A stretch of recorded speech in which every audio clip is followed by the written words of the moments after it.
Hello everybody. It's a very chilly autumn afternoon over here in England. I don't know what it's like where you are.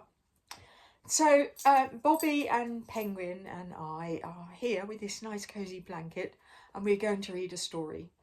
And the story we're going to read today is called Little Miss Bossy and the Magic Word. Do you know about Little Miss Bossy? Little Miss Bossy is, guess what? That's right, she's bossy. Bossier than the bossiest person you know. She's also very rude. Nearly as rude as Mr. Uppity, which is very rude indeed. She never says please, and she never says thank you. There she is, talking to a snail. Not a snail, is it? What is it? It's not a snail. It's a worm. So that's what she looks like. That is Little Miss Bossy. And she's bossing about that worm there. And I don't think he's very happy about that. Do you? Like the time she met... Oh, have I? No. Like the time she met Mr. Sneeze. A tissue! Sneezed Mr. Sneeze. And instead of saying, bless you, do you know what she said? Stop sneezing, ordered Little Miss Bossy. Well, I can't. A tissue. I can't help it. A tissue, replied Mr. Sneeze. Nonsense, said Little Miss Bossy. Poor Mr. Sneeze. Poor Mr. Sneeze, he's got sneezely weasels, and now he's run into the bossiest person you'll ever know. Like the time she met Little Miss Chatterbox. Good morning, said Little Miss Chatterbox. Lovely day, isn't it? Just the right weather for a walk. Talking about the weather, shut up, ordered Miss Bossy. Isn't that rude? Poor Little Miss Chatterbox. Oh dear. Oh, dearie, dearie me. Oh, Bobby.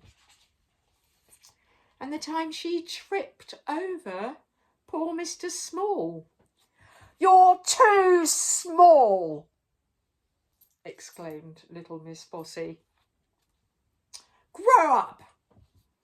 Well, I can't, said Mr. Small. Then get out of my way in future, ordered Miss Bossy. How rude. Poor Mr. Sneeze.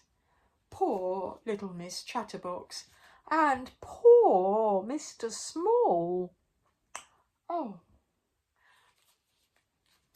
It was Mr. Small who decided that something had to be done.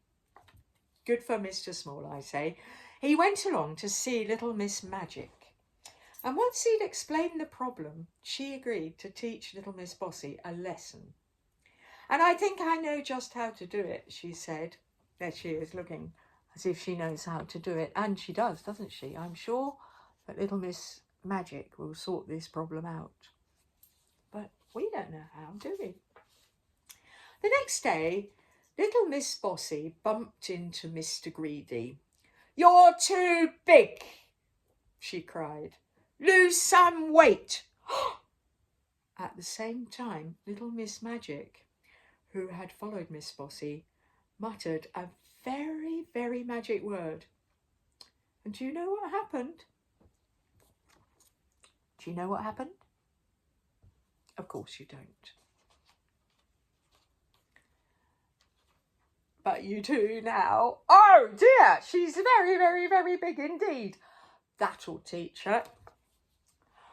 Who are you calling big? Laughed Mr. Greedy. You ought to take a look at yourself. Little Miss Bossy was lost for words. As soon as Mr. Greedy had gone, Miss Magic muttered some more magic words, and Little Miss Bossy returned to normal. But further down the lane, Miss Bossy passed by Mr. Cheerful's gate. Mr. Cheerful was painting his house stripy to cheer everyone up. Mr. Cheerful is a very good friend of mine. looks ridiculous, snapped Miss Bossy. Paint over those stripes. Little Miss Magic whispered the very magic word again. Mr. Cheerful started to chuckle. You ought to take a look at yourself, he laughed. Oh, look at little Miss Bossy now. Look at that. Miss Bossy looked at herself. She was covered in stripes. From her hiding place, little Miss Magic smiled to herself. This is working. Next, she met little Miss Splendid. What a stupid hat, said little Miss Bossy. Go and put on something more sensible, she said. Miss Magic uttered the magic word again, and I'm sure you can guess what happened. Can you? Something to do with that? These pages are very sticky. There, that's what happened. There is little Miss Bossy with a very flamboyant hat. Speak for yourself, said Miss Splendid, bursting into laughter. And for the third time that day, little Miss Bossy was lost for words in her rather splendid hat. You've seen that? Have you seen that? Just then Mr. Small came along. Having a nice day, he asked. Mind your own business, Pipsqueak, snapped Miss Bossy. Mind your own business, Pipsqueak? I don't think this is going to go very well, do you? And who are you to call me Pipsqueak? Said Mr. Small, and he chuckled. Haven't you learnt your lesson yet? Look what happened. If Mr. Small was the smallest thing on earth before, now who's the smallest thing? Little Miss Bossy. Terribly, terribly, terribly, terribly small.